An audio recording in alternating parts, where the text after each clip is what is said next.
নমস্কার বন্ধুরা, আপনারা দেখছেন জ্যোতিষ কণ্ঠ।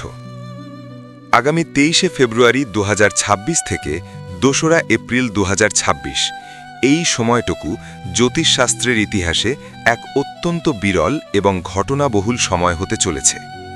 মহাকাশে কুম্ভ রাশিতে তৈরি হতে চলেছে এক ভয়ঙ্কর নক্ষত্র সমাবেশ। একই রাশিতে অবস্থান করবে গ্রহের সেনাপতি মঙ্গল, মায়াবী গ্রহ রাহু, আত্মাকারক রবি, বুদ্ধির কারক বুধ এবং দৈত্যগুরু শুক্র, অর্থাৎ কুম্ভ রাশিতে 5টি গ্রহের সমাবেশ।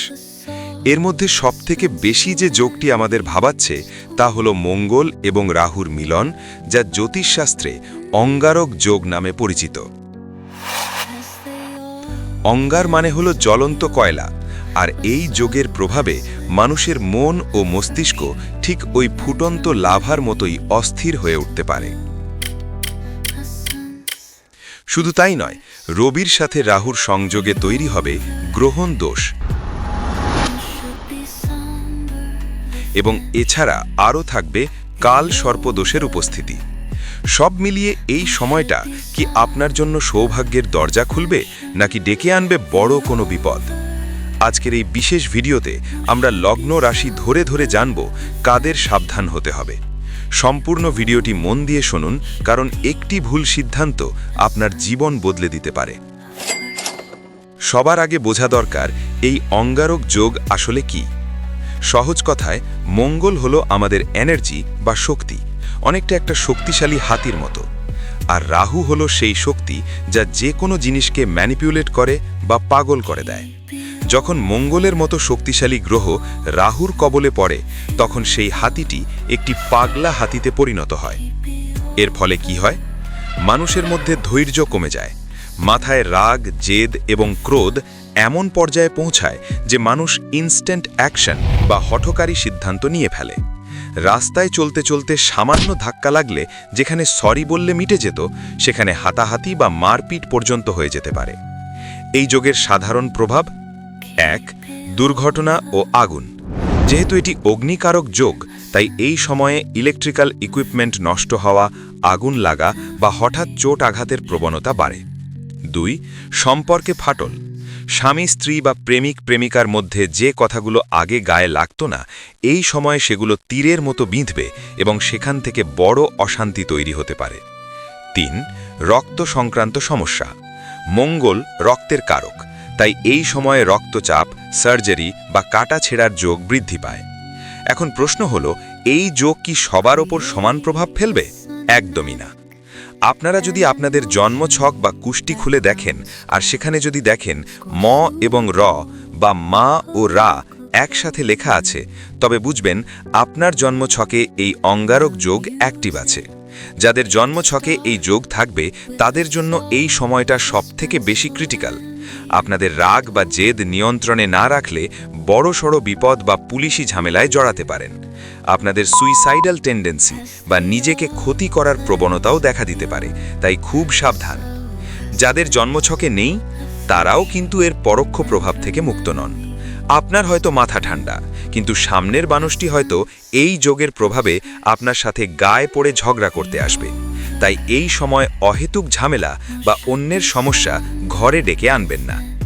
আসুন এবার সরাসরি দেখে নেওয়া যাক কুম্ভ রাশিতে এই 5 গ্রহের সমাবেশ এবং অঙ্গারক যোগ আপনার রাশির উপর কী প্রভাব ফেলবে। আপনার রাশি লগ্ন অনুযায়ী মিলিয়ে নিন। মেষ রাশি, আপনার একাদশভাবে এই যোগ তৈরি হচ্ছে। একাদশ হল প্রাপ্তির জায়গা। এই সময় আটকে থাকা টাকা আদায় বা কোনো বড় ডিল ক্লোজ করার জন্য আপনার মধ্যে প্রচুর এনার্জি থাকবে, কিন্তু বন্ধুদের সাথে বা সোশ্যাল সার্কেলে সামান্য কারণে বড় বিবাদ হতে পারে। জেদ বজায় রাখতে গিয়ে সম্পর্ক নষ্ট করবেন না। বৃষ রাশি, আপনার দশমভাবে অর্থাৎ কর্মস্থানে এই ভয়ঙ্কর যোগ তৈরি হচ্ছে। কর্মক্ষেত্রে কাজের চাপ মারাত্মক বাড়বে। বসের সাথে বা সহকর্মীদের সাথে মতের অমিল হতে পারে। তবে যারা পুলিশ, প্রশাসন বা টেকনিক্যাল লাইনে আছেন, তাদের জন্য সময়টা ভালো, কিন্তু হঠাৎ করে চাকরি ছাড়ার সিদ্ধান্ত নেবেন না। মিথুন রাশি, আপনার নবম ভাব বা ভাগ্যস্থানে এই যোগ। হঠাৎ করে ভাগ্য পরিবর্তন বা দূর ভ্রমণের যোগ আসবে, কিন্তু বাবার শরীরের দিকে বিশেষ নজর দিন। ধর্মকর্মের প্রতি অনীহা আসতে পারে বা গুরুজনদের সাথে তর্কে জড়াতে পারেন। বিদেশ যাত্রার জন্য সময়টি ভালো হতে পারে। কর্কট রাশি, খুব সাবধান, আপনার অষ্টম ভাবে এই যোগ তৈরি হচ্ছে। অষ্টম ভাব হল বিপদ ও আয়ুর ভাব। রাস্তায় চলাফেরায় এবং গাড়ি চালানোর সময় আপনাকে সবথেকে বেশি সতর্ক থাকতে হবে। চোট আঘাত, সার্জারি বা রক্তপাত থেকে সাবধান। তবে যারা গুপ্তবিদ্যা বা রিসার্চের সাথে যুক্ত তারা ভালো ফল পাবেন। সিংহ রাশি, আপনার সপ্তম ভাবে অর্থাৎ দাম্পত্য ও ব্যবসার ঘরে এই বিস্ফোরণ ঘটছে। কেতু আপনার রাশিতে এবং রাহু মঙ্গল আপনার সপ্তমে। স্বামী স্ত্রীর মধ্যে ভুল বোঝাবুঝি বা ইগো ক্ল্যাশ চরম পর্যায়ে যেতে পারে। ব্যবসায় পার্টনারের সাথে বিবাদ হতে পারে। এই সময় নতুন কোনো রিলেশন বা ব্যবসায়িক চুক্তি না করাই ভালো। কন্যা রাশি, আপনার ষষ্ঠ ভাবে এই যোগ। এটি শত্রু ও রোগের ঘর। আপনার গোপন শত্রুরা মাথাচাড়া দেবে, কিন্তু আপনি তাদের ধূলিসাৎ করে দেবেন। তবে পুরনো কোনো রোগ, বিশেষ করে রক্ত বা হাড়ের সমস্যা ফিরে আসতে পারে। লোন বা ঋণ নেওয়ার প্রবণতা বাড়বে, যা পরে সমস্যার কারণ হতে পারে। তুলা রাশি, আপনার পঞ্চম ভাবে এই যোগ। প্রেম ও সন্তানের ঘর। প্রেমের ক্ষেত্রে তৃতীয় ব্যক্তির আগমন বা ত্রিকোণ প্রেমের ঝামেলা হতে পারে। যারা শেয়ার বাজার বা ফাটকা ব্যবসার সাথে যুক্ত তারা খুব বুঝে বিনিয়োগ করবেন, কারণ রাহু আপনাকে ভুল বুঝিয়ে বড় লস করাতে পারে। সন্তানকে নিয়ে চিন্তা বাড়বে।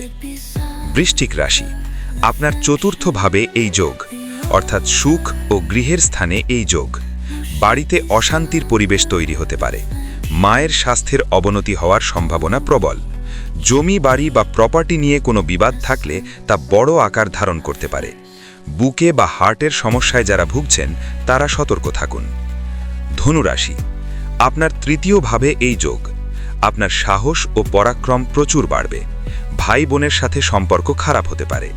আপনি এই সময় খুব ঝুঁকিপূর্ণ কাজ করতে চাইবেন, কিন্তু অতিরিক্ত দুঃসাহস বা ওভার কনফিডেন্স বিপদ ডেকে আনতে পারে।